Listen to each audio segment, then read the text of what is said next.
Hey, guess what? Grit Season 2 is coming to YouTube from the guys over at Latitude. If you guys didn't watch the first season of Grit, in my opinion, it was the best content that was on the internet last year as far as deer hunting content goes. So make sure you go over to Latitude's YouTube channel. It's always linked in the description below, and give them a subscribe. Listen, let's be honest. There's not a lot of good stuff on the internet to watch right now, but Grit is the exception. So go over there. They got a few episodes out now, and go check it out. Also, as far as products go, they got the Maverick saddle in a couple different camo patterns now, which is really cool. And they got the Lone Star saddle, which is what I'm using, super comfortable. And the Profile platform, which is an awesome platform. Go over to latitudeoutdoors.com, use the code BTE, save you 15% off. Guess what? The rut is almost here. Because of that, ASIO is running a big sale for us. Now, until November 1st, enjoy $50 off any order over $250, $100 off any order over $500, $200 off any order over $750, and $350 off any order over $1,000. If you're worried about not having the right gear to stay warm in the tree this year, right now might be your best opportunity to get into some high quality gear with a lifetime warranty. Go over to ASIOgear.com and check out their rut sale. If you're a deer hunter and you're not using stealth strips, what the heck are you doing? Are you really even trying? If you don't know about stealth strips, it is the best silencing tape on the market that makes your equipment deadly silent. I have all my gear padded up and wrapped with stealth strips. I don't want a single noise to come out of my gear when I'm setting up on a mature whitetail. So go over to stealthoutdoors.com and use the code BTE10, save yourself 10% off. If you're in the market for new broadheads, check out my buddies over at Razor Broadheads. They offer a wide selection of single bevel, cut on contact, chisel tip heads ranging from 125 grains all the way up to that Magnum 300 grain broadhead. And guess what? They're all made right here in America. These things are incredibly tough. I've been using the 200 grain heads with my traditional bow for years now, and now I'm shooting the 125 grain head out of my compound. And what's crazy about these things is the 200 grains, an 1.5 inch cutting diameter, and man, that thing flies perfect, exceptionally well. So visit razorbroadheads.com, use the code BTE, and save yourself 20%. A good way to support this podcast is to support those who support the podcast. So all the info on my partners are in the description of this podcast. Go check them out. What's up, everybody? What's going on? What's up, Patrick? Watching a reel of a dead deer, and the dog was behind it, and the deer wasn't dead. The dog found it, and the deer wasn't dead. Yeah, try to send it to you. It's pretty cool. Deer gets right up. Yeah. Get in the chat. I was just watching. John Eberhart killed a big buck yesterday. I was watching his little YouTube video about it. Oh, he made one today? Yeah, just like he does his little talks about the hunt with the buck. Yeah. In the it's not actually a hunt or anything. It's just him explaining the hunt. So how he did it. Yeah. Yeah. Man, 906 years old, still out there getting it. I hope I'm like that when we get to be that age. I know, man. It was a dandy buck too. Big, I don't know, not going to score much, but big old heavy sucker. Yeah, it looked like it. Yeah, short everything really, but big body, big head on it. So it's probably not a deal. Big good mass too. You don't see many 3-year-olds with that mass like that, No, not really. Where'd he kill it? Michigan or? Yeah, I think so. Okay. I wonder if he's got drawn for Kansas this year. I don't know. He likes to go there a lot.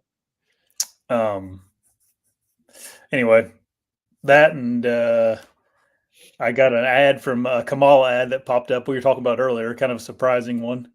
Yeah, it was like her desperately asking for money because they're losing. That's what she said. She's like, it's hard to say, but it's the truth. I don't know if anybody else has seen that ad yet, but I was like, you get all kinds of political ads right now, and they're all real super annoying. And that one caught my attention because I was like, oh, they're actually. She's like, we're in trouble. She showed the poll numbers in the ad saying that Trump was winning. They're the underdog, and they need tens of millions of dollars to win this thing, is what they were saying. I wonder if people actually go, oh my God, I better donate now. I know. What is, like, even if, like, I mean, I don't know.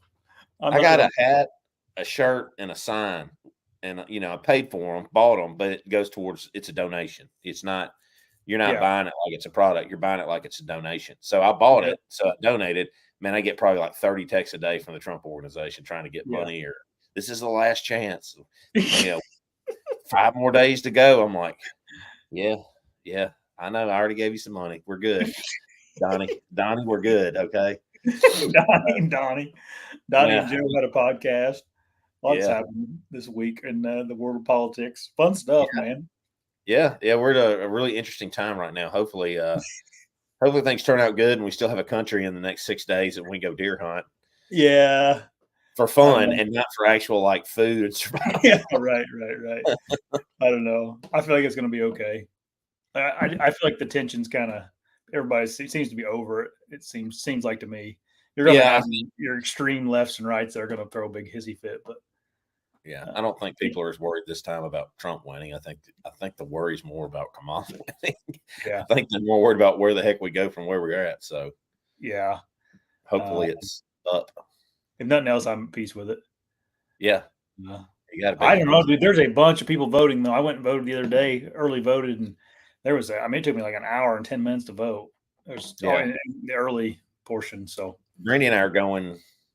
I don't know. Can you vote on the 1st? I don't know. I have to look. We might have to go tomorrow. It's all different, I think. I think it depends on your. Yeah, I think we might have to go tomorrow and vote early, but we're going to go vote tomorrow if that's available. She's off Friday, so we're going to go do it Friday. We tried to do it Monday, but the polls closed at 4, so we didn't make it in on time.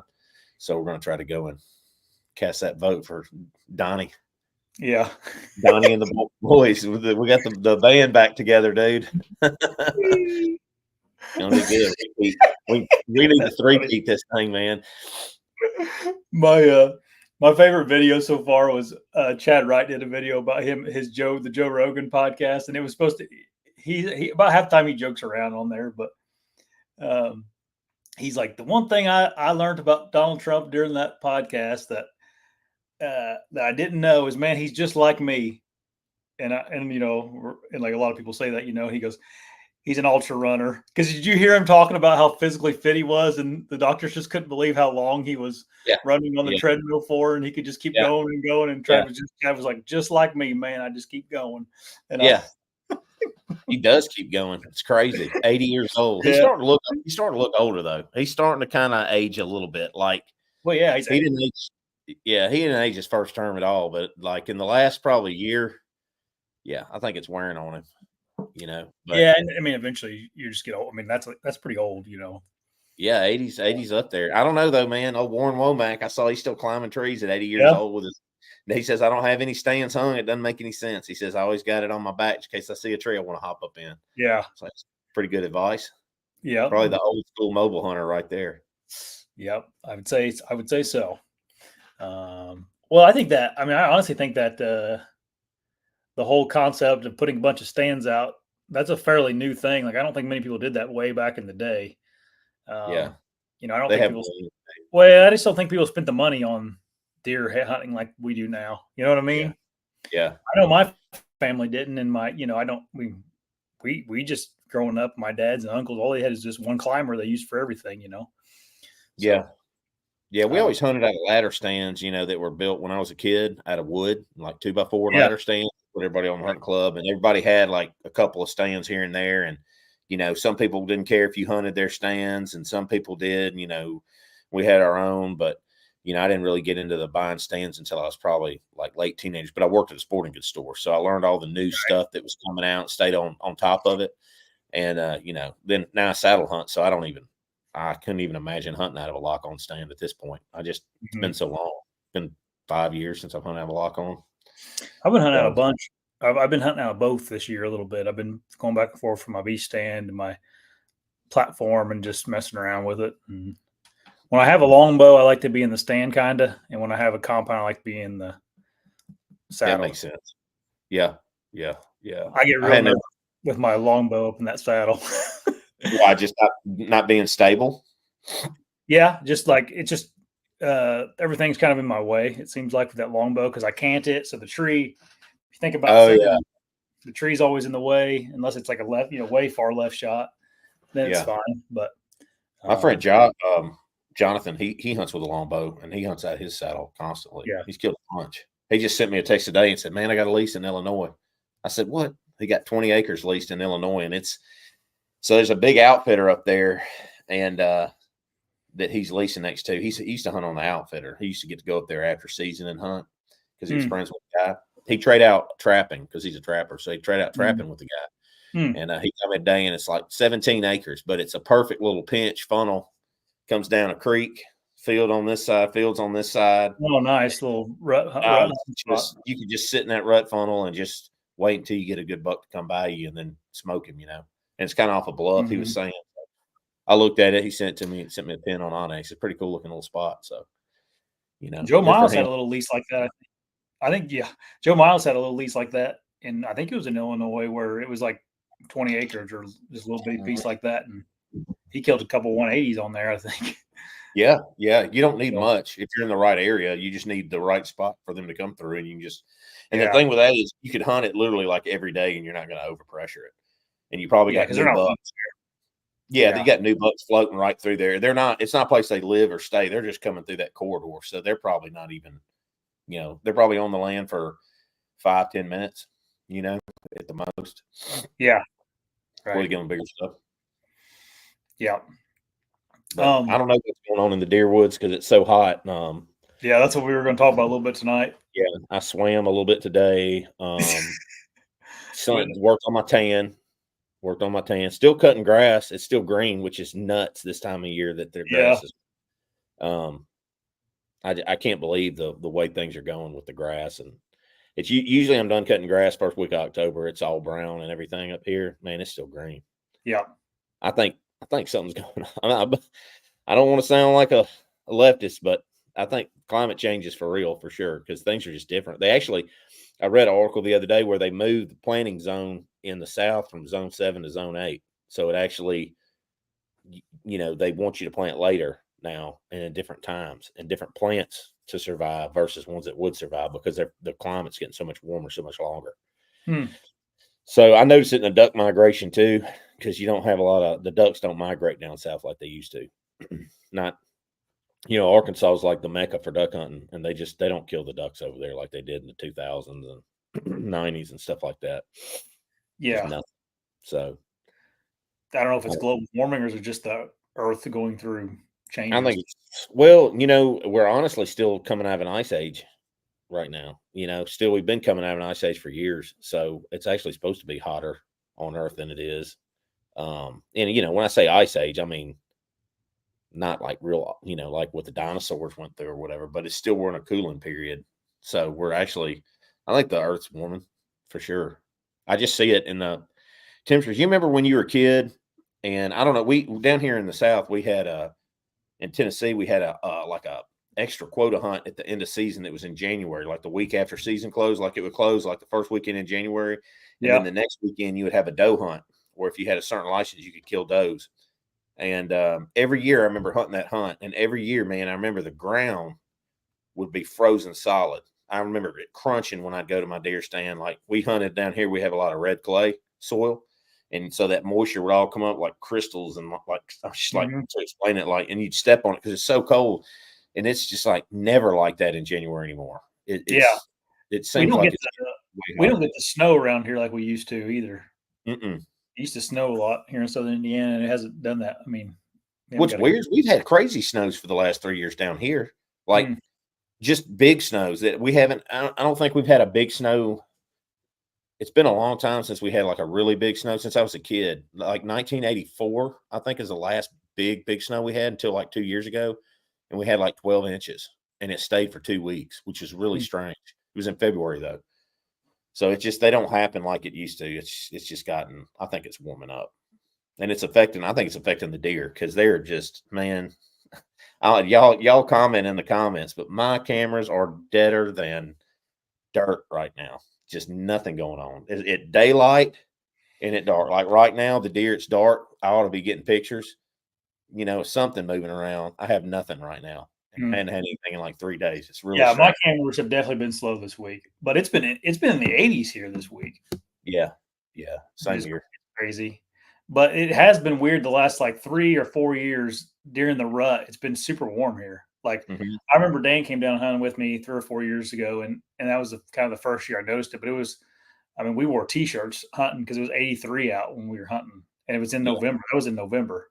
Yeah. Do the deer still do it up there like hard when it's rutting or when it's warm, or do they you just don't see any of the rut activity? Yeah, you don't see much activity. That you don't see as much here, but man, our deer will still go crazy even if it's hot. Like I killed a deer during the middle of the rut one year, and it was 85 outside in the afternoon. I was wearing my T-shirt. I shot him. It was like 80 degrees almost at dark. But it's not been. I mean, that was several years ago.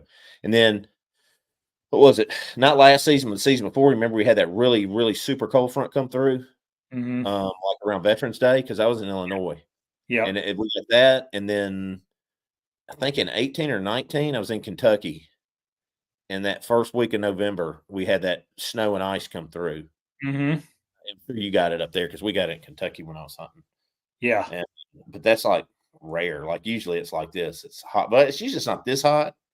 But it's pretty hot and real dry too. We hadn't had any rain either in like almost in over a month. Yeah. Since those hurricanes. I think it depends where you're at too, because I mean, some guys like I think Wisconsin and Michigan. I think it's been nice up there. Like I think it's been cooler, and I mean not cooler, but you know what I mean. Yeah, cool enough. Man, I know that year Dan came down in November. It was the first week of November, which is always a good week. I mean, you're always going to at least see deer running around. We saw absolutely nothing. I mean, there was no deer movement. I don't know if they just wear themselves out, and it's too hot for them to mess, and they end up laying down. And I don't think they have to move. I think their metabolism slows down, so they don't have to eat. You think about it, it's like if you were outside right now wearing a fur coat, you're not going to move a whole lot because you're going to get hot and you're going to burn a lot of energy. And it's going to be uncomfortable. So I just think they find a cool place to lay down, and they just lay down all day. Bucks, they forage anyway. So they just kind of eat a little bit of green stuff and they'll lay back down. And the only thing that's going to get them up is a doe. I had 2 bucks together the other night, still grouped up. Yeah. I mean, a mature buck and then looked like a 2-year-old 6-point or something like that. Were they grouped up, or was there a hot doe somewhere and they were? Oh no, they were grouped up. They were hitting salt. Yeah, here I'll show you. Yeah, they're not. I'm telling you, they're not like.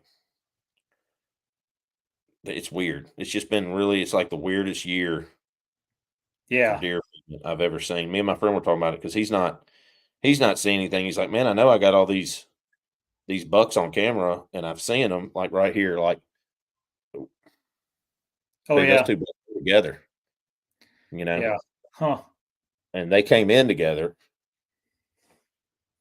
Yeah, see, here they are. Let me see. Yeah, see, here they are walking up, hitting that salt. Yep. And that one, that's a 4-year-old up at the top, and then it's probably a 2-year-old 6-point maybe at the bottom. But they're still hanging. I mean, they're together. It's like weird. But our does usually, they'll start trickling in heat. You might have one every now and then go into heat right now, but ours is still way off. You still got 3 weeks before they really start hitting down there, especially. I will say this: like a lot of the last what week? When was that? That was I guess it'd been last week. There was a lot of dead bucks laying on the side of the road around here. So they were. That's a sign. Yeah. Yeah. I had a friend that used to drive a truck, like Elizabeth drives a truck too, so she'll probably tell you. But like he used to drive to Illinois a lot, and he said that you knew when the rut was on when you started seeing all those dead deer on the side of the road. Oh yeah. We're not seeing that yet. We had my grandma's funeral last week, and we were sitting there doing the ceremony or whatever, and there was a pretty nice buck laying dead by the cemetery right there. Did y'all take a picture with it? No. Bring it over there with grandma. It was, grandma. I mean, a nice 2-year-old. It wasn't a big deer, but you know what I mean. It had a rack. You can see it. I'm seeing small bucks like spikes and stuff. I saw 2 spikes laying like less than 10 yards. Like maybe they were together, and one was like, "Oh no, bam!" and the other was like, "What happened?" Bam. Because they were just laid dead. They looked like they were dead. There was a doe laying just up the road from this buck. Yeah. He was downwind of her checking her, but yeah. How the heck Yeah. you hit two deer? Like, you know what I mean? They just come out in front of you and you're driving fast, I guess. Yeah, I guess maybe. I guess yeah, maybe Have you ever so. hit one? Have you ever hit a deer? Patrick. No, I've never hit a deer. I hit one. She ran inside of a brand new truck, had 60 miles on it. Oh And my I was gosh. driving. Yeah, I was going to go scout for turkeys and or listen for turkeys gobbling one morning, and she ran out and bam, and all I saw was her up on her rear end spinning around like this. Yeah. And I was like, oh no, I got out, looked at my truck, big old dent, aluminum Ford, Yeah. had a big old dent in it. That's been several years ago. Yeah. Three No, at I once. have. Sean said his dad Yeah. did three at once. Man. Yeah. I guess I can see how you do. I mean, if they're together and they popped out in front of you. Yeah. It was like there was cornfields on both sides of the road too. Like you were driving down a tunnel of corn, so Yeah. they probably popped out of the corn on them. Yeah. But I think 75 in Buffalo, New York. Man, look at that. yeah, I saw that. That's pretty warm. Um, yeah, it's weird, and I hate it, man. I love hunting. Like the heat doesn't bother me early season, but this time of year, I like it to be cool when I'm deer hunting. Like I can't get into it right now. I'm just like, I don't know. mm-hmm. I've only been 3 times so far because Like it's I been said, so the hot. evening, the early season, I don't care what the temperatures are. I like hunting early season, but then after that, I'm like I'm ready for it to cool down, and I want to wear some clothes when I'm deer hunting. Yeah, I want to feel like you're deer hunting. Yeah. Like Now real Friday hot. here, it's going to be nice. Like it's the high of like 58 or something like that, Yeah. and it's going to feel like deer season. I think Friday. I think next week we're supposed to have some cold weather come down, like later in the week. I know Illinois is going to be in the 50s and 30s, so I'm probably going to go to Illinois. Yes. Here it's going to be like 40s, mid 40s and mid 60s, and I mean that's a good shift. But Yeah. I'd rather go to Illinois timing wise. I think it's better to hit that front when it's during the time. Yeah, we're going to have an 11-degree swing from Thursday to Friday. Yeah, we got a 15 here. I'm probably going to hunt Friday. I might go in the morning early because I want to put this camera back where I had it. Yeah. And there was a big fresh scrape in there the other day, and it's a what do you call it? It's not a hub scrape, but like I don't know. It's a perennial scrape. It's a community scrape, but it's a main scrape right by buck bedding, and they come through and they loop around and they hit the scrape as they move through this area. And so, I had a camera on it, but it died, so I pulled it out and I need to put it back on there. I'll probably do that in the morning before this thunderstorm hits. Try to get some out. My deer. I think this weekend is going to be pretty rainy here. Yeah, it's supposed to rain. Thunderstorms all day tomorrow. Then Friday's nice, and then Saturday it's supposed to rain again. Yeah. And then Monday, I think it warms back up in the 80s. I'm going to work Monday, work Tuesday, and then I'm done for like 2 or 3 weeks with work so I can hopefully hunt. Yeah. Actually, it's going to be raining. This weekend's going to be nice, and then rain starts Monday again. Yeah. There's a lot of rain next week, especially up there where you are. Yeah, I'm going to take off to Iowa, though, the end of next week. So. Yeah, you better. What does it look like in Iowa? It's going to be nice. Kind of the same deal. Going to be raining early in the week and then be nice the rest of the time. I mean, they don't really know right now. Yeah, it could change between now and then. I'm looking at bios right now to make sure I'm right, but I don't know, my dang computer keeps messing up. But last I looked, it was kind of the same forecast, just a day behind. They're out west, farther than me. Yeah, they get it one day before y'all do. So that's. Dude, I can't wait to go to Iowa. I've been looking at maps every day and just like planning on winds and I'm pumped. Are you going to get good north winds up there? Or? Yeah, I think so. Let's see here, west, northwest. Yeah, there's a couple south days, but I can make it. I'm gonna make it all work. I mean, it's still gonna be cool. High of 55 about every day and low in the 30s. So that's like perfect. That's not bad. That's not bad. No, deer are moving that. That's nice. Yeah, for sure, especially with the rut, right? Sitting too, Yeah, it's not too cold. It's cold in the morning, but it warms up to where it's tolerable. You can put on your Sherpa, stuff, and not perfect weather for that. Yeah, perfect for that. Yeah, I've been messing with my camper, my Tusca Yeah, camper. That's what I've been doing this week. Well, not deer hunting, and I'm excited to use that thing too, man. Just have a mobile hunting rig, man. it's cool. Yeah, It's I got fun. one of I the got little to. Amazon shower things coming too, Yeah, like a little, just a cheap thing to use while I'm out there. And you didn't order that thing that I'm using, that Julka? no, not yet. Yeah, No, okay. I'll eventually get that, but for Because this you can trip, get a little mount for it that goes on the back. You can mount it on the back because it's yeah, outdoor, and then you can get a mount for the side, and you could also transfer that over to your other camper that you take, Maddie and the yeah, boys out in too. yeah. We went to North Carolina last week. Check out this view. Hmm. Oh yeah, I was going to Think, ask you how all that ended. oh, it was fun. We came home early, but we start wanting to be back here. We like our house. Yeah, Check this view out. That's my yeah, hunting rig. I don't know if y'all can see that. It's got a camper on the back of it. Let me yep. see. We were in the Cherokee National Park. Yeah, here's a good picture of it. So that's my hunting rig. I built that all. I mean, I got the shell and then built everything on it, and it's my pride and joy, man. My pride and joy. Got butcher block countertops in it, man. It's regal. It's regal. Yeah, Royalty can stay in that thing. I got it set up for Trump.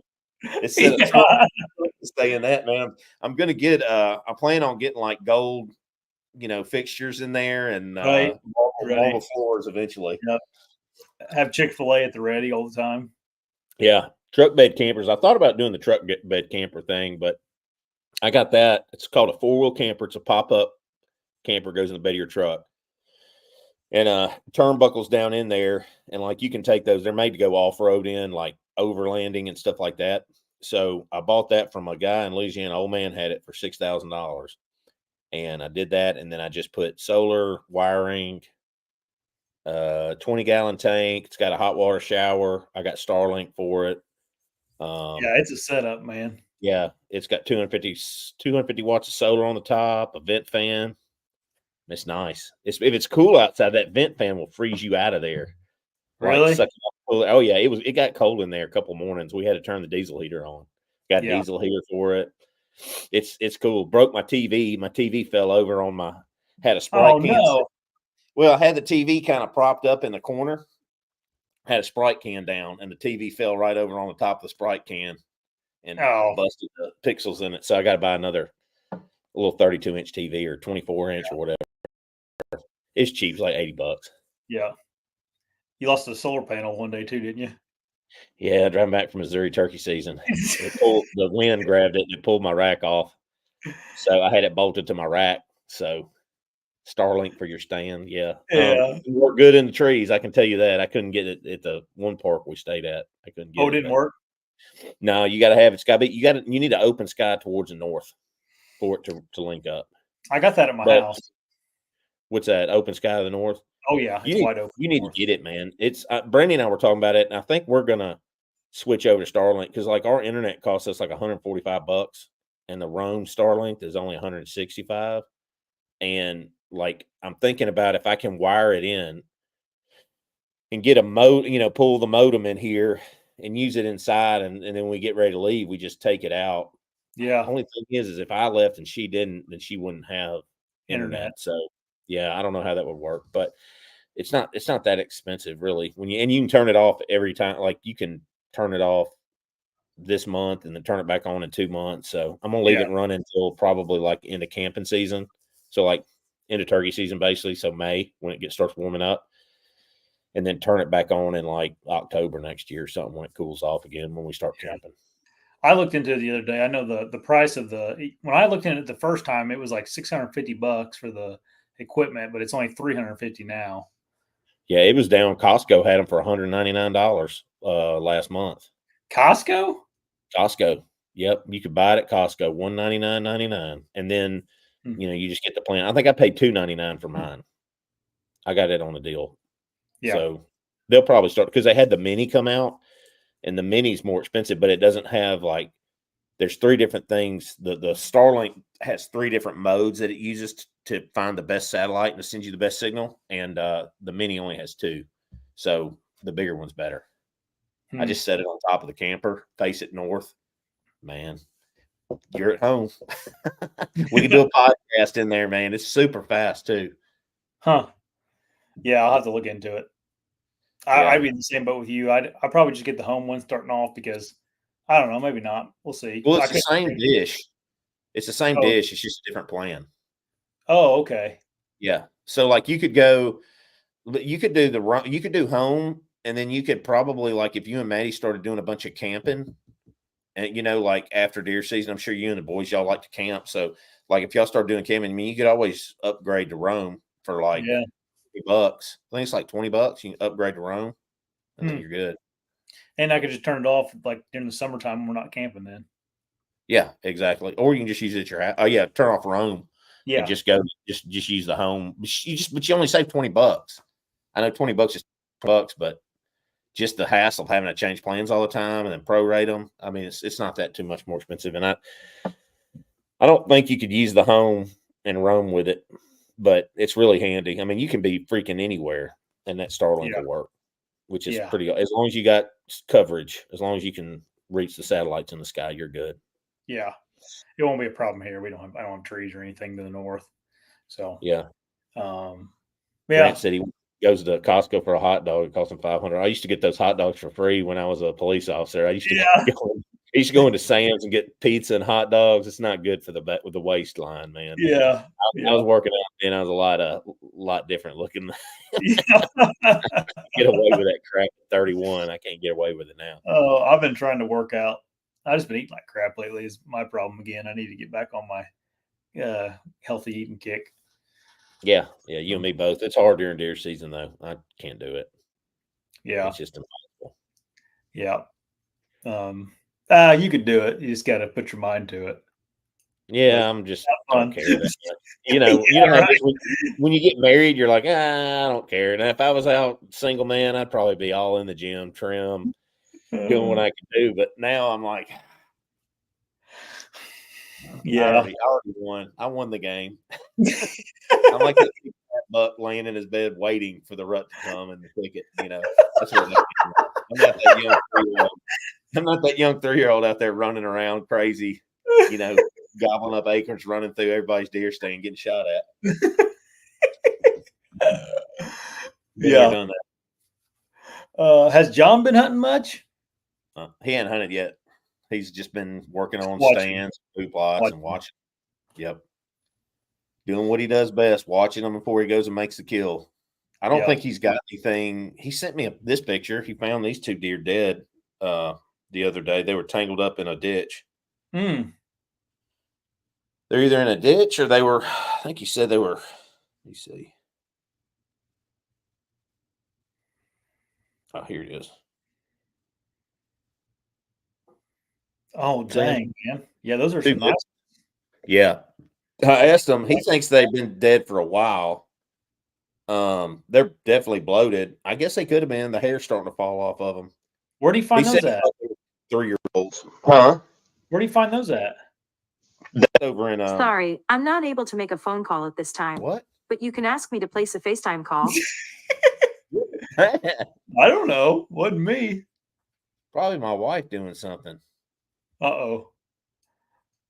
I don't know what that's about. Stop it. Anyway, go on, Siri. Doing something else now? I found this on the web. All right, go away. All right, anyway. Sorry about that. Technical difficulties. What we're saying now, we're talking about that. That was over in Arkansas.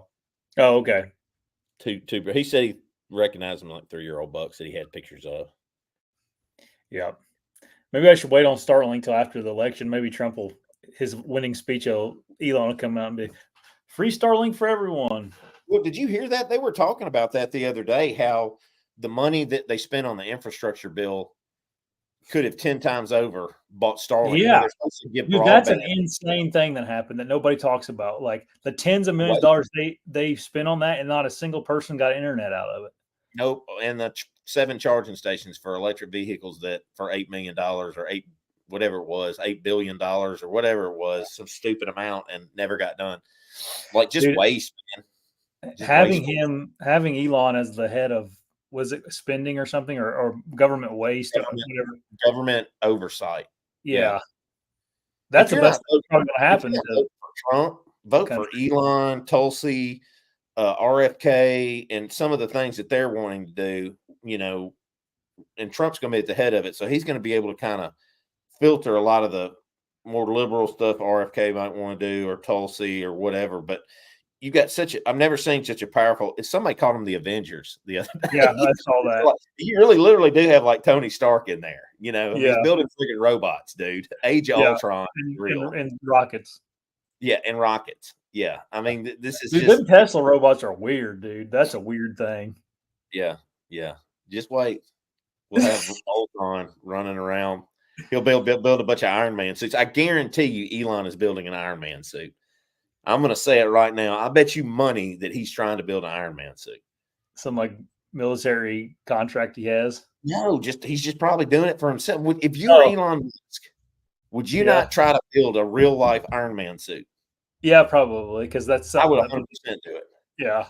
If I had $35 billion, if I was almost a trillionaire, he's almost a trillionaire. He says he's supposed to be a trillionaire by 2030.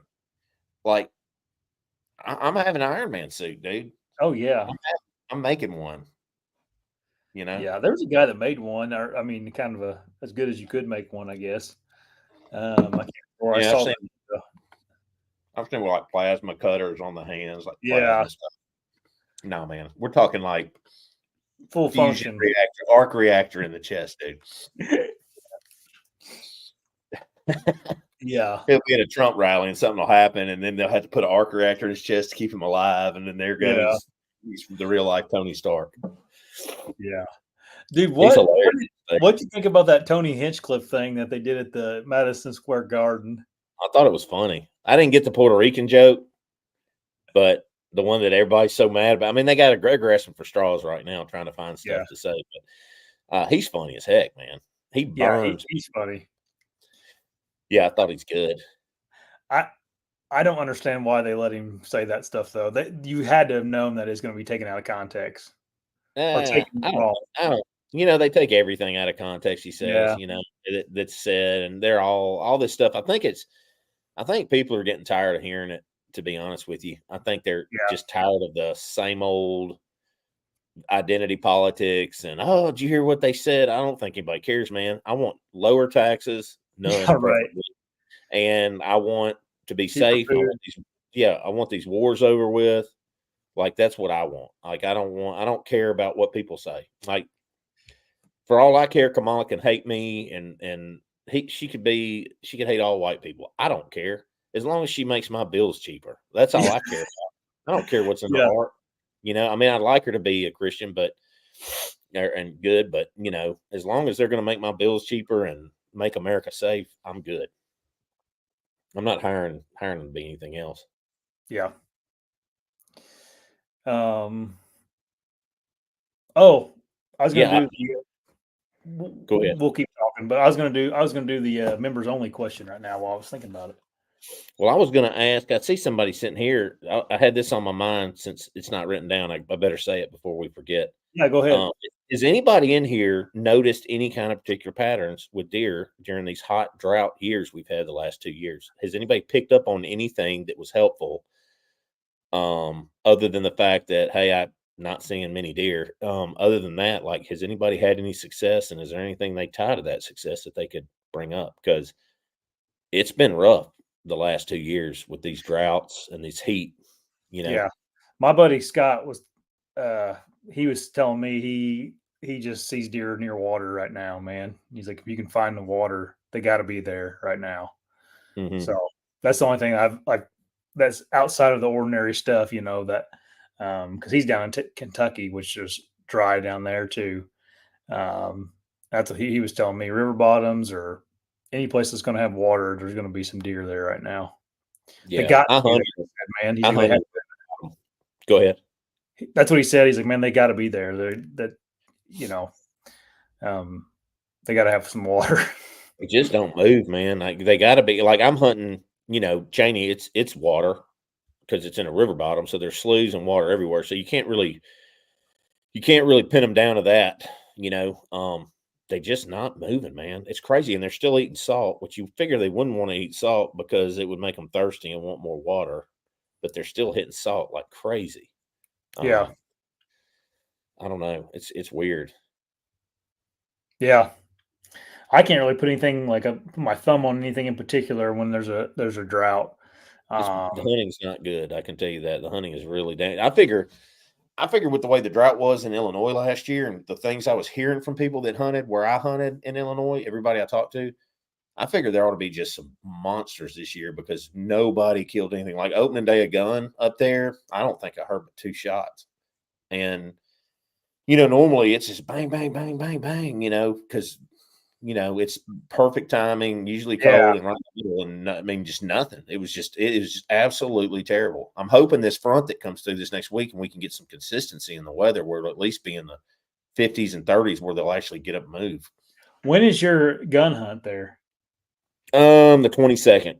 22nd. Okay, so you got a little bit of time. I got about 3 weeks, and then the other hunt, my hunt on President's Island here in Tennessee is in let's see, first weekend in December. So like the 6th or something in December.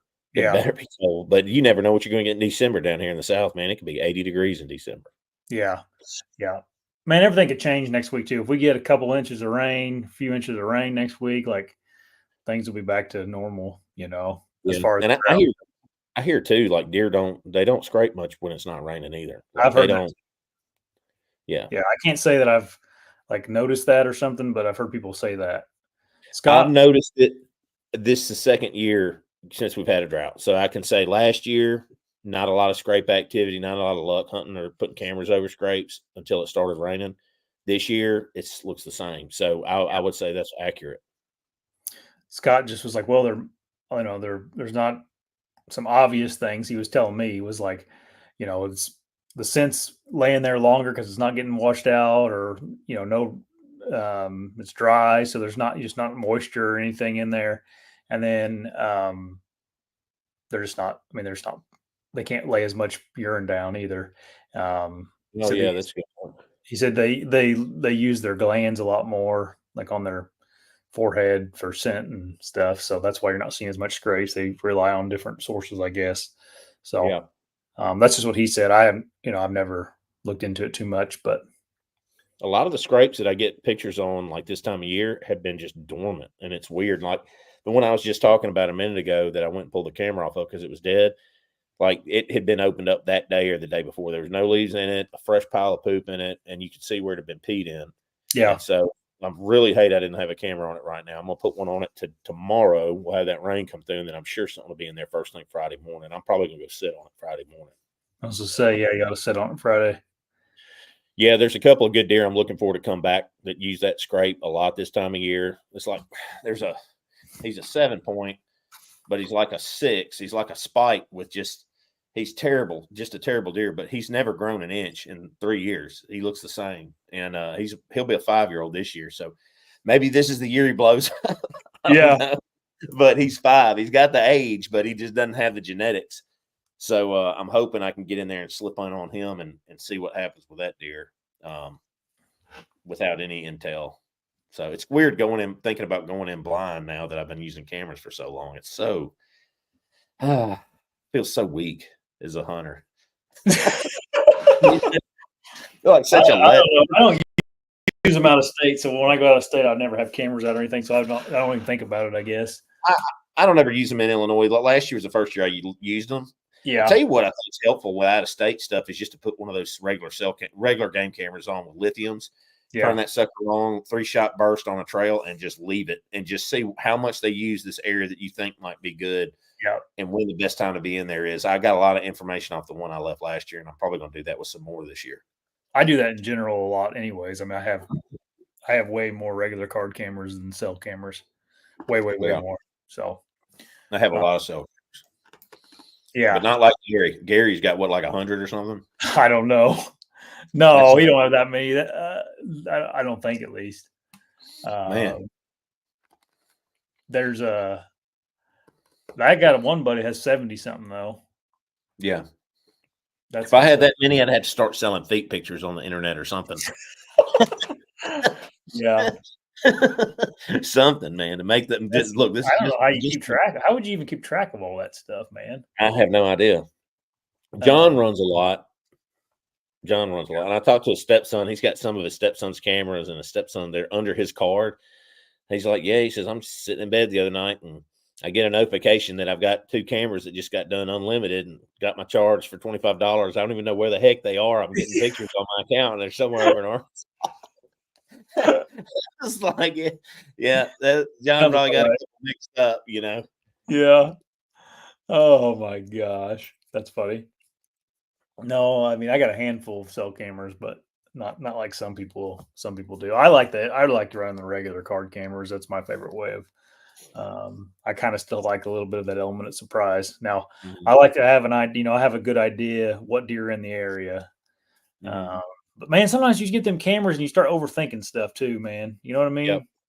I think I'm bad about that. I overthink like, oh, he was in there this morning, he's going to be bedded here. I should go hunt here. And, if I didn't have any info on him, I just make a guess and probably work out better, Yeah. Yeah. 100%. Just go in blind. Yeah. So I like to run the card cameras and at least I know the deer that are in the area. And then from there, I kind of just, based off my scouting, then go from there from setting up and when to hunt and all that. So I have a spot for Friday morning I'm real excited about getting into. So I don't know. I thought about setting all day Friday. November 1st, it's going to be. Oh, yeah. Yeah. You're a little. Yeah. I don't know. I'd save my energy for Iowa.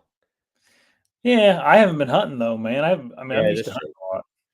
And it's just going to be one day. I won't be able to set all day this weekend or anything. So yeah.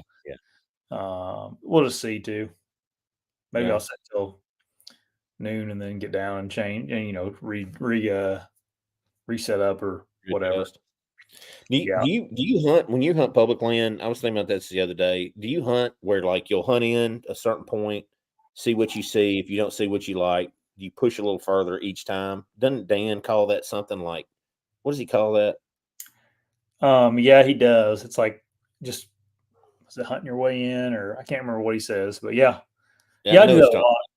Yeah, I was thinking about doing that up at that place in Illinois I hunt because you could you don't have to get far off in there. You can get just a little bit over, but it's so treacherous. Like the terrain is awful, but I know there's just some monsters in there. Yeah. Yeah. If you can get back in no man's land. Yeah. I don't know. I'm just, I have, this year I've hunted less than I've ever have. So it's kind of got me like excited to go hunting though. Like, yeah, it might pay off though, not burning it out early and saving your energy and your excitement for when it's going to be, prime time and picking your days more. Because I'm telling you, I don't think you've missed out on much. And the times we've talked when you've hunted, you haven't really just had banger days. It's just been kind of doe here, a little buck here, something like that, Yep. Unless you're on something. Like if you had like into a deer was like bedding in a certain area, then you probably want to hunt it. Yeah. Early we had a couple of real good hunts there when I was taking Maddie and we were on that nice 8-pointer. That's when we had that cold front come through too, wasn't it? A few weeks ago. I think so, yeah. Yep. Grant says you need to go through Illinois into Missouri. Yeah, I'll do both, man. I want to hunt Missouri again, but I've kind of learned in this place in Illinois, and I've kind of got a goal to kill a deer there first before I start going to another state and, and trying to learn it all over again. Cause it's like, it takes a lot, when you're hunting these short periods of time out of state, you only have so many days to put boots on the ground. Then you have another so many days to, to hunt. So you have to spend so much time doing that. The more, I'm on my 3rd year now on my place in Illinois. So I think I'm going to try to hunted more this year than probably everybody on this chat combined, probably. Well, probably not me. I haven't hunted a whole lot, but I mean, we hunted in Tennessee early. Yeah, we did actually. Yeah, we did hunt 3 days. Yeah, when I say I haven't hunted, I mean like I haven't hunted this week. Yeah. I hadn't sat this week either, but it's been hot, and I just man, fair weather hunter, man. I like to hunt when the weather's right, I think. Yeah. Let's get into the members only question real quick. Sure. So, I was going to put it on here. This is the you guys can join the membership if you'd like to. We try to do a members only question every podcast. So this was from Elizabeth. She says, while hunting last week, she had an issue drawing back on a very respectable 9-point, 22 yards broadside, only to realize her sight pin was damaged. She said, would you ever take a shot after noticing this? See, for clarification, I let him walk, but she posted it on the Beast forum, and several people said they'd chance and shoot. I said, I'm genuinely interested in what you guys think. Was the pin damaged, or was it like when she said damaged, was that like it was off, or was it like, the fiber optic came out of it and you still had out or something? I don't know. She didn't. So if the fiber optic was off, I would still shoot. If the pin was still there, the fiber optic got ripped off. But if the whole thing's damaged, I'd let it walk. I do the same thing. Yeah. And that's something that I've been like thinking about a lot. I had this one particular site, and those fiber optics were just junk, man, on it. And it was a high quality site, but the fiber optics were exposed really poorly. I thought poor design, in my opinion. At least for the way I hunt. Maybe if you're just like walking to a ladder stand off of a path or something, you wouldn't have to worry about it. But anyway, I've been thinking about ordering like a Spot Hog 3-pin or 4 or 5-pin hunter sight. I think they call it the Hunter. It's kind of like a bomb. I forget which one I use. I'll think of it in a minute, but it's a single pin. My first pin's good to 20, and then it adjusts. So like if I see a deer coming in or something like that. No, I can't think of the name of the pin. I'll think of it. But it's just one. Black gold? But no, I don't think it's black gold. You know all that stuff, that archery stuff. Spot Hog. It's not Spot Hog. It's not super expensive, but it's one because I wanted to be able to adjust it myself. Yeah. For 20, 30, and 40 yards. Because I like one pin. I don't like 3 pins because to me it can get confusing in a moment. So I just shoot one pin and just adjust it as I need to. It's real easy adjustment. I mean, if you just click a button and turn a little knob and it boom, down to the next one. Oh, yeah. So it's super easy once you get it set. Yeah. So that's what I use. I forget the name of it. I'll think of it. But I thought that was an interesting thing to think about because it never happened to me, but I could see it happening for sure. Yeah. Just use a Keller pendulum sight. You'll be all right. You remember those? No. You remember the Keller pendulum? You don't. Oh, I forget. You're a baby, dude. Yeah, the Keller pendulum sight. So, does anybody remember the Keller pendulum sight that's on here? That was the hot thing. If you describe it, okay, so it's like an oblong thing, black metal, and it's a sight on a pendulum. So as you lower it and raise it, it goes up and down. So as you go down, it goes down. As you go up, it does. Once you, I used to sell the heck out of those things. So once you get it zeroed at 10, it's supposed to be on no matter where you go from 0 to whatever, 40, 50 yards. The problem is it sounds like a daggum, you're taking 2 metal pans and clapping them together every time you shoot your bow because everything was loose on. Oh, it's so loud. A lot of people kill deer with that Keller. I had one when I first started bow hunting. I tried it out, and I don't know. I didn't really like it that much. A couple people are talking about the Easy V site. You ever mess with that thing? Never heard of it. Shows what I know about hunting these days. It's like I don't know how it works, but it doesn't have pins. It has like a V in it, and somehow you like put the V. Somehow you line it up. I don't know. They reached out to me and wanted to send me one though. See if Garmin will send you that one. I don't want that site. Nah, I don't really either. I'm sure they're great. Yeah. But I just like the old single pin's good with me. Pope and Young, they have so many weird rules if you care. I mean, like, I don't think you can have your pins lighted. I think you can't have any electronics on your pins. Yeah, so you can't have a lighted pin. So I don't have a light on my pin just in case I ever kill something I want to put. I mean, I've got Pope and Youngs, but I don't even measure them hardly. I just look at them. Yeah. I tell never people put Pope and Young. Yeah, I tell people. Well, they could go in the book. I got a few back here behind me, but I'm just kidding. Yeah, I just don't. I don't care anything about all that mess. And now, if I killed something that was over 200, I still probably don't think I'd put it in the book. I don't think I'd care. If I killed something that was a record, well, obviously, because you're gonna make a lot of money. But there's a lot of people in the hunting industry that's like killed. I've killed 10 booners, and you like see it's like, oh, that's a 150-inch 10-pointer. It's like, yeah. I I was watching those guys on the Hunt Our podcast. They are so hung up on 200-inch deer, man. It's so funny listening to them talk because they had Spook Span on there who's killed like 20 something. 20. And they had another guy on there, and he's like, "Oh yeah, I know a guy that's killed like 10." And he's like, "I've killed like 4 or 5." And they're like, "Well, Josh Beaumont's killed. Maybe they're not that hard to kill." No, they're still freaking hard to kill. Yeah. Man. Like Spook spending a whole lot of money to go kill those deer. There's no telling how much he's spending to kill those 200-inch deer. Oh, I'd say it's a gross amount of money. Yeah. He's spending a good bit every year. But when we spend it on leases, and some of us do. I don't. Yeah. But I don't have Spook Span money either. How much do you think you got to pay to kill it? Like if a guy has a 200-inch deer, what's that worth to someone like him? What do you think the number is? He said the most he's ever paid is $30,000. Yeah. He says he gets some of them just information and just permission. Because he's, I listen to him talk. I've never met him. I know some people who've met him. John's met him. John's had dinner with him before. His dad was big in with the TWF. So like, with our Wildlife Federation. Is his dad wealthy or something? They're pretty well. He was one of the top gynecologists in the Memphis area. Had his own clinic and all that. So his dad was just. You just had to know his dad. Awesome guy, and knew freaking everybody knew Dr. Gaden. And no, I meant not John's dad. I meant Spook's dad. Jeez. Oh, Spook's dad. I thought you were talking about John's dad because I started talking about John meeting Spook. Oh no, Spook, his dad was a lumber guy, timber guy.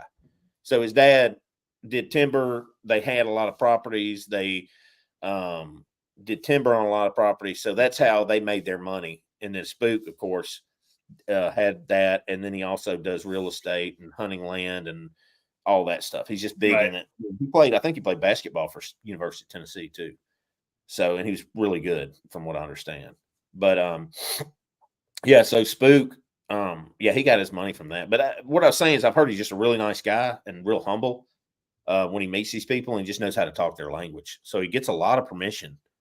I think he pays, I would assume from the conversation that he pays like feelers. Like if I called him and said, "Hey man, look, I got this picture of this, 215-inch buck. Here's a picture of it. You want to know where it is?" He's like, "Yeah." I'd be like, "Well, what's it worth to you?" I mean, he'd probably throw an offer out there. "Yeah, just tell me where it is." Here's $1,000 to tell me. Yeah.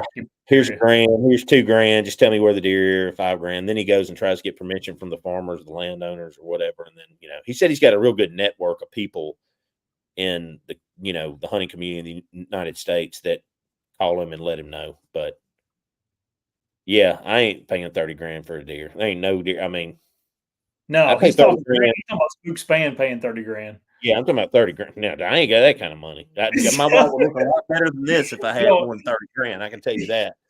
You don't have enough lawns to have that much money. A lot of lawns, dude. That's like at least half the summer, or quarter of the summer to make that. But I don't care at all about 200-inch deer. Like if I had a 200-inch deer on the camera, he's like, "I'll give you $30,000 to not hunt that deer." I'd be like, "Here you have it, man. I don't care." Yeah. I'll take the money. I'd take the money over the deer for sure. Dude, a 200-inch deer, it doesn't even change your. I mean, what would it do for you? Nothing. It wouldn't do nothing for you. No, I mean, no. But I mean, if you're killing a 200 and something inch typical, 210, 211-inch typical, you probably make some money off that. Yeah, none of these that they're killing are that big though. Mm-mm. Well, he's got I don't think his are. I don't think he's got any typicals over. I think they're all non-typical. No, he's got 200 typicals, but they're low 200s. They're not like, they're either high 190s or low 200 typicals. They're not. But I mean, he'll go shoot. He said that he would. He said he'd shoot 180s and stuff. Depending on he said he had a picture of a big giant 8-point that was like 180 something. He said he was all over that. So like those freak deer like that, yeah, for sure. Yeah, sure. I'd kill a record book 6-point. Like if you give me like a 170 6-point, which I think there is a record that's like in the 60s or 70s 6-point. I think there's a Booner 6-point. You give me that, I'd be all over it. I'm not paying $30,000. That'd be sweet. But no, you can't. There was one in a Cabela's up in Canada. I was in Canada for work, and I went to Cabela's. It was like across from the hotel, and it was like a 6-point that scored 153. Giant. Biggest 6-point I've ever put my hands on was 128, which is huge. Yeah, that's a big deer. That 150, I think it was 153. It was either 150. I think it was 153. It is the biggest frame deer I've ever seen. Yep. Like a lot of people don't realize you get four circumferences with it too. So that's how it gets that number up there. Thank you, Jason. Yeah. Oh yeah. Thanks, Jason. What's the biggest deer you've ever had on camera, Patrick? Probably this one behind me. Yeah. Probably him. I did on Cheney. I did get a 9-point that was probably in the 60s on Cheney. The first camera pull I ever did, the first year I was in the club. I had 2 pictures of it. And that was probably he was probably the biggest deer. That one and this one here, probably the 2 biggest deer. So he's probably, what do you think he is, Josh? Like high 50s, mid to high 50s, maybe? Yeah, probably. Yeah. So those are probably the 2 biggest deer I've ever gotten on camera. It's funny. I didn't get anything bigger than that. I can show everybody this now because he's gone. It's been a couple years since I've gotten pictures of this deer. I gotta find it. It's gonna take a minute. But there was one deer 2 years ago I was after that I think was probably in the 180s. Oh my gosh, I'm never gonna find these pictures of him. It's got too much crap on my phone. Mm-hmm. Man, I might be able to now. It was a deer. I had him on camera. I actually shot him as a 4-year-old and didn't find him. Man.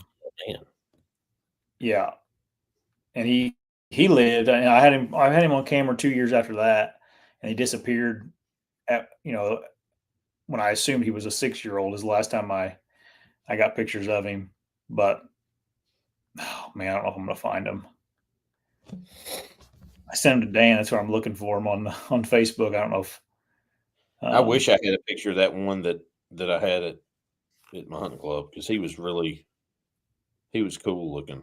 I can't look him. I've got some good ones this year, but nothing. These are all Tennessee deer, so they don't get that Midwest. They're not giant like those Midwest deer are. They get pretty big. We get pretty big deer in Tennessee. There's one I think that is going around that everybody's hunting up near Nashville that they said seek one's on too. Yeah, he'll probably kill it. That guy, Lee's he's good, man. He's good, and he's just good at the getting permission thing is what he's so good at. Right. Yeah, that's like no easy feat to do that. That takes a lot of work, a lot of like. Yeah, this deer right here. That's the Nashville one? Yeah. Look at that sucker. Yeah, that's a big one. Started from the beginning. Had to screen record that. I don't know. He's probably in the 200s. He has a bunch of points, man. He's got a lot of stuff going on in his head. You can't even see through his rack. He has so many points. We were talking like this was killed, the Stephen Tucker buck, that was killed in Tennessee up there around around Middle Tennessee. That looks like a deer farm. It does. And there's rumors that it actually might be one that got loose from a deer farm or something like that. Though it's weird. The deer wasn't very big, but that deer was the world record for 2 years. And it doesn't look as big as the current world record, which is that one. That one looks way bigger. Well, I mean, the thing has like 100 inches of just points on that one little area right there. Yeah. Dude, what would you do if something like that come walking in? Like something like that freaky one like that. I would pray. I'd start having an anxiety attack. I thank God I'm in a tree. And then no, I'd probably shoot it. I mean, I'm pretty ice cold when they come in. It's afterwards when I get really excited. Yeah. I don't really get that like buck fever stuff. I don't really get that until after I shoot them. I used to. I think what do you call them? Anti-anxiety stuff. I think that helps. Oh yeah. Anti-anxiety. Yeah, what do you call them? Serotonin, SSRIs. I think that helps a little bit with it. Keep yourself calm during the deer season. This is the one I'm looking for. This is from last year. I'd like to find him. Is that on John's farm? Yeah, that's on the farm. Hey, do you want to talk about your situation now that's changed a lot on your lease or your? Yeah, we can talk about it. Okay. A little bit. And it's good because we can roll in we can talk a little Christian stuff here too. So I had a guy that I found out through the grapevine was bragging about stealing my deer stands. He's a member on our club, and anyway, it's kind of come to light. And I was gonna get off because he's not gonna get off, or he's not gonna be off because there's not enough.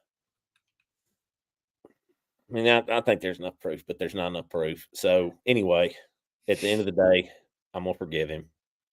And if I see him up there, I'm gonna forgive him because that's what Jesus tells us to do. As hard as it is, much as I want to gnaw his eyeballs out, pull his fingernails off, I'm just gonna forgive him. What else is there to do? You got to stand up and walk the walk, man. If you're gonna talk the talk, so don't go stealing people's stuff. Especially deer stuff. Like it's pretty low down to steal somebody's deer stuff. In my opinion. It's a weird. That's a weird thing to brag about to people or tell people you're doing. Shows where you're at in your walk. You know what I mean? So you just pray for them and pray that they repent, and it fixes itself. So I've learned a lot through this situation too, as far as just trusting in God and putting your kind of putting your anger to the side and trying to be a bigger person. Really hard to do because you just want to, like I said, rip their eyeballs out and with a pair of tweezers, but pull their teeth out one by one. I think one thing that I got to get better at, I want to be better at, is like not letting my initial reaction to things, be how I feel about them too. You know what I mean? Yeah. Give it a day or two to think about things before I work myself up. Oh, I get worked up. I was so mad when I found out. And you were aggravated. Oh yeah, because I called you right after I found that out, and I was you could tell I was mad because I've had an ongoing thing with this guy too, and I've done everything I could just to avoid it. And I mean, I'm not not an unaggressive person. I'm just trying to walk a different path now than I would normally walk, and trying to do, not that I would have done something illegal, but what I think most of us would have wanted to do in that situation is confront somebody, and then possibly that could escalate into something bad. But you just can't do it that way if you're wanting to. I read. My wife sent me a scripture, and it's a good one. So if anybody's struggling with anything where someone wronged them, this is a good one for you guys. Let's see. It is Romans 12:17-21. If someone has done you wrong, do not repay them with wrong. Try to do what everyone considers to be good. Do everything possible on your part to live in peace with everybody. Never take revenge, but instead let God's anger do it. For the scriptures say, I will take revenge. I will pay back, says the Lord. And I think it's actually like an old, what is it, King James? Revenge is mine, saith the Lord. If your enemies are hungry, feed them. If they're thirsty, give them a drink. For by doing this, you will make them burn with shame. Do not let evil defeat you. Instead, conquer evil with good. So she sent me that after the decision was made to not get rid of this person. And it was really helpful. And it just kind of made me, but I still was like, all right, I'm done. I'm not going to deal with this situation anymore. It's been a headache. But what's weird is after all this, man, I actually feel kind of relieved with it. I really don't care one way or the other. I've made up my mind on what I'm going to do. And I said that at the beginning of the year that I was this person I've had a little scrum up since he came in to the place I hunt. And, he's a real aggressive hunter. I'm really aggressive. I'm not in competition with anybody, but he's a very competitive person. And it kind of created a competition inside me too, which I don't like because that's not why I hunt. I hunt because I enjoy being in the outdoors, what God gave us, and I enjoy watching the deer and harvesting and hunting a buck, a certain buck. That's how I like to hunt. I like to figure out a few bucks, and those are the ones I go after during the year. And I strike out more times than I don't, but that's what I like to do. And it just made it real challenging the last few years. And I think I made a lot of bad decisions with where I hunted or how I was, with what I was doing to try to kill the deer, because I wasn't doing it out of trying to be strategic and just having fun. I was doing it more out of trying to compete or be better. And it doesn't really matter at the end of the day. So I got a few more out if you want. I'll send you the pins. That's actually one thing I was going to do. I was going to actually ask the guy, hey man, since you need a stand and took mine, would you like me to give you one of mine? I mean, I'll give it to you if you need it that bad. I'm really really trying to be the bigger person on this deal. So, it's tough though, man. It's not easy, especially like you said, when you initially find out somebody wronged you like that. Oh, it's like that's the first thing you want to do is just poke their eyes out, dude. My friend said gnaw their nose off. Just the worst stuff, but at the end of the day, it's his conscience to deal with it. And I'm sorry that he did that. And hopefully something good will come out of it. Honestly, that's the only way I can really look at it. I mean, I'm at a $300 deer stand. I mean, it's more the point. It's the principle of the thing, I mean, especially when I've done everything I can just to leave this dude. Like, I hadn't talked to him in like 3 years. And, I mean, I just try to have fun hunting, man. And this year, that's what I'm going to do, is just not let this crap, not try to get involved in that crap, and just go right ahead. Yeah. I need to hunt Indiana more. I need to just drive up there. Yeah. I'll keep inviting y'all up here. I know, man. We just never can get together. I mean, I know it'll happen someday. Yeah. I get like that, how that whole hunting club thing would get a little tense between people. I'm sure it's not the first time they've had problems with members getting in arguments and all that, Yeah, it's yeah, Josh, man, it's terrible, dude. Yeah. That's terrible. No, we ain't gonna do that. And he's not married anyway, not yet. He's fixing to be.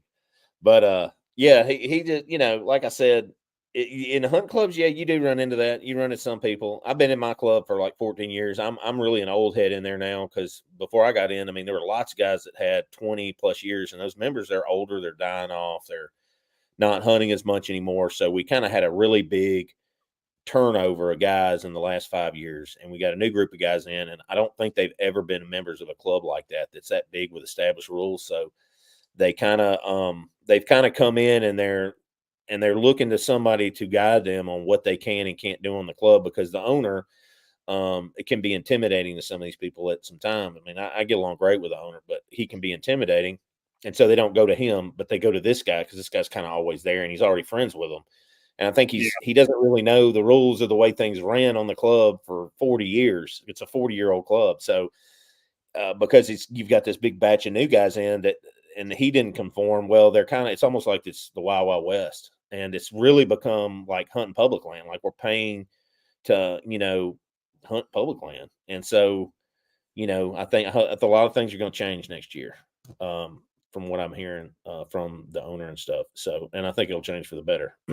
So, not that any of these guys are wrong in what they're doing. They just don't know. And they don't have they haven't had any really good leadership to show them like how things go. And the guy that used to do that passed away from COVID, and I love him to death. God rest his soul, Bill.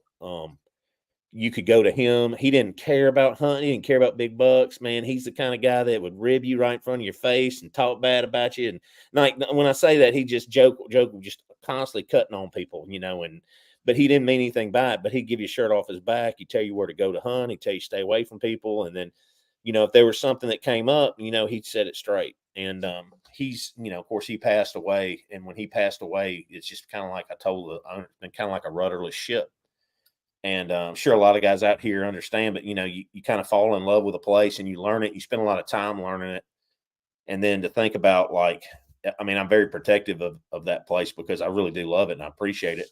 You don't have many 2,600 acre tracts that have been in somebody's family for that long that allows you to do what you do up there. And it's good hunting. I mean, we're not killing booners, that's just not the way most of Tennessee is. But, I've got nice deer on camera that I follow year to year.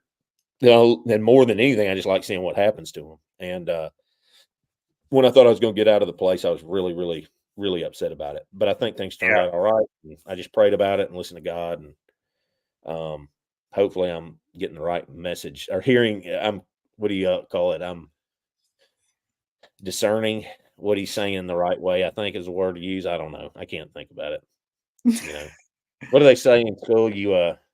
God, what is it when you understand things really good? I'm trying to think of that. Somebody help me out with the word. When you read something and you understand it really good. What's that word, Josh? Comprehend.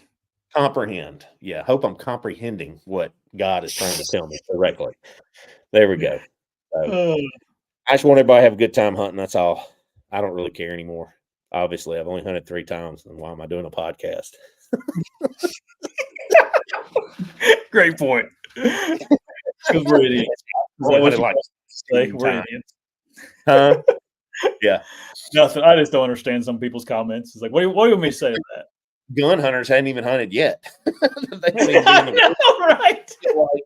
Like, I don't know, 3 more weeks. Like a lot of the gun hunters, they're not even thinking about hunting yet. They're like, I'm going to go put my stand up next week after the little kids get to hunt their juvenile hunt, Yeah. Do y'all have a juvenile hunt up there in Indiana? Yeah. It's the weekend before bow season starts. What? Yeah. Like a month ago? Like in September, yeah. Man, that sucks. Yeah. So this is the big deer I had on camera. This is him as a let's see here. So 3 years ago. This was him probably as a 4-year-old. Oh yeah. Got a lot of potential. Look at those splits. Yeah. And I had him on camera the next year too, and he was bigger. I almost think he's 3.5 there, Josh. I don't know. Yeah. Maybe. He's pretty, like that's a super buck. Did he get killed? Never. Don't know what happened to him. Just disappeared. I mean, he could have shed someone died, James, did that front come through up there? You think that's why you saw so many deer? Yeah, it sounds like Zeke and James had a good hunt tonight. Mm-hmm.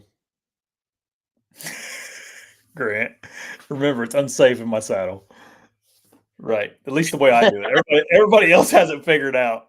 Yeah. You're wearing the death. I don't know what people want to get out of like those weird negative comments on the internet about a video that's just like it's just like, what do you want us to say? Like what I don't we need to start. You know what we need to do? We need to start a hunting channel called Death Diaper Outdoors. And it's just all hunting in a saddle. The Death Diaper. The Death Diaper. We can talk about like how all the ways we could die hanging in our saddle. Yeah. Yeah. I know how you're going to die. You're going to slip right through that spot in the bottom where you don't have your leg straps on. I stopped wearing mine. You've convinced me. I didn't wear mine the last 3, the 3 times I've hunted this year. I hadn't worn my leg straps on the new saddle I got. So you feel all right in it? Yeah, I got to break it in though. It definitely needs a little more breaking in than the tethered that I had. The tethered, I think that this one's definitely made better than the tethered, in my opinion. But the tethered is more comfortable out of the box. Like right out of the box, it's got that stretchy and that panel, the way it kind of forms. It's not as rigid. But I think over time this saddle will last longer for sure, and it's made in America. I like it. I like the Lone Star. They won't be. Yeah, they won't be putting any Trump tariffs on the Lone Star. Yeah, there you go. They're made in America. Leg strips for adult swings. I'm thinking about those little yellow ones at the playground, or the red ones that the little kids sit in when you. The kitty ones, the the babies, the toddlers. Yeah. Oh, That's man, awesome. you guys are crazy. This guy's I asking. Here's a good question down there that Greg asked Josh. What's the first thing you guys look for in warm weather rut hunting? If you don't see movement in typical funnels, You want to take that first? If you got something off the top of your head, go ahead. I look for those days when it's going to cool down, and I really try not to waste my time around. I mean, it's really hard, but it's seriously, like, I watch my cameras a lot, and I think and I have a lot of cameras, and I think they're a very good indicator of what the deer do when the weather patterns. You can learn a lot by watching your cameras if you pay attention to the days and the weather. You know, even if you write it down, which that seems like it's excessive, but if you write it down, you can figure it out. And what I would do, and you're going to find out in warm weather, if you're hunting those typical funnels, you're going to figure out they're probably not using them during the day. If you got a camera in there, they're going to be using them at night when the weather's warm. But that first day after the front pushes through, so let's say the front pushes through tonight, the first afternoon when you have that temperature drop, when it starts really cooling down in the afternoon, those are the times when I would try to hunt those rut funnels. But other than that, just like what Josh and I were talking about, water, if you're not an abundance of water, I would hunt water. Yeah, that's a good answer. Don't you think? Yeah. I think maybe like that if it's going to be hot and you just have to go hunting, maybe early mornings would be better. You know, when it says Yeah. there can be a shift in temperature from 40 degrees to 80 degrees right now. You know what I mean? Yeah. It's actually cool and it's nice in the mornings here. Yeah. It's like in the low 50s here, which is pretty nice. And then it gets up to 80 by, 1 o'clock. So, yeah, I'd probably hunt more mornings. But I mean, if you ask me overall this time of year, I probably wouldn't hunt till I just wouldn't hunt unless unless you're like you got Saturday and Sunday and you're off work and you can go hunt, take advantage Yeah. of what time you're in the woods. I mean, it's always good to be in the woods, but yeah, I for I think sure. like Grant was asking, he was asking about this if he's on vacation is the reason he's hunting. So I think if you know where some doe bedding is too, maybe that'd be a good place to get into. Yeah, I'm saying the bed. Yeah, absolutely. Bedding, and bedding. That's a definite. You can kill deer in bedding, thick Yeah. stuff and bedding. But you know what I like to hunt? I like hunting really thick stuff. Like I don't like open Mhm. woods at all. The less I can see, the better. Is how I like to hunt. Yeah. But yeah, I would probably press the bed even more because I don't think those rut funnels are going to pay off for you, especially right now. I just don't see these deer. Their testosterone's building, so I think they're starting to, especially up there where y'all are. I think they're starting to kind of go vertical like that towards their peak. The rut. Down here, they're still like they're not doing anything. They're just pretty stationary. But they're going to be checking beds. But God, man, I don't think they're going to even check the beds that much. It's weird, man. When I hunt in the Midwest, the deer y'all are hunting are so much different, so much more like finicky to the weather changes than our deer are.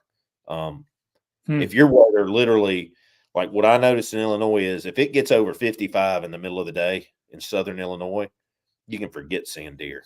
Like you're not really going to see a whole lot. Like you need that 55 and below as a high and lows in the high 20s and 30s to really get those big bucks on their feet from what I've seen in Illinois. Now down here, if you get a good 60-40 down here, you're going to see a lot of good deer movement down here. 65, 40s, 65, something like that. You're going to see a lot. Yeah. I would imagine your deer have to be more adaptable to everything. I mean, you guys have crazy weird weather all the time.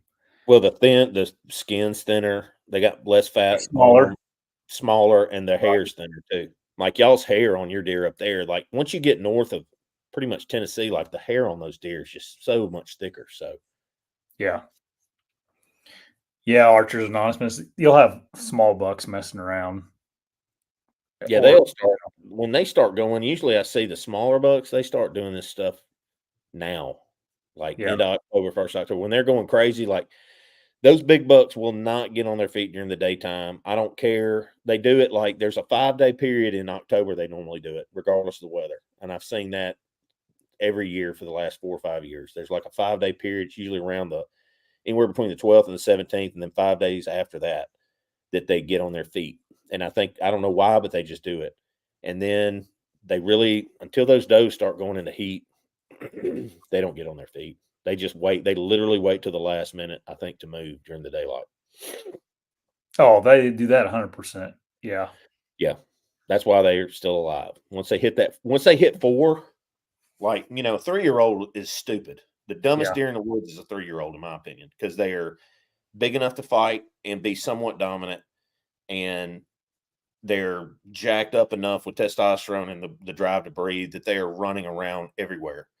But when they get to 4, it's like they totally shift into more of a survival mode. And the older they get, the more their home range shrinks and the more they just want to live. And they kind of know the drill every year. Like they know Sally goes into heat at this time and Susie goes into heat at this time and so forth.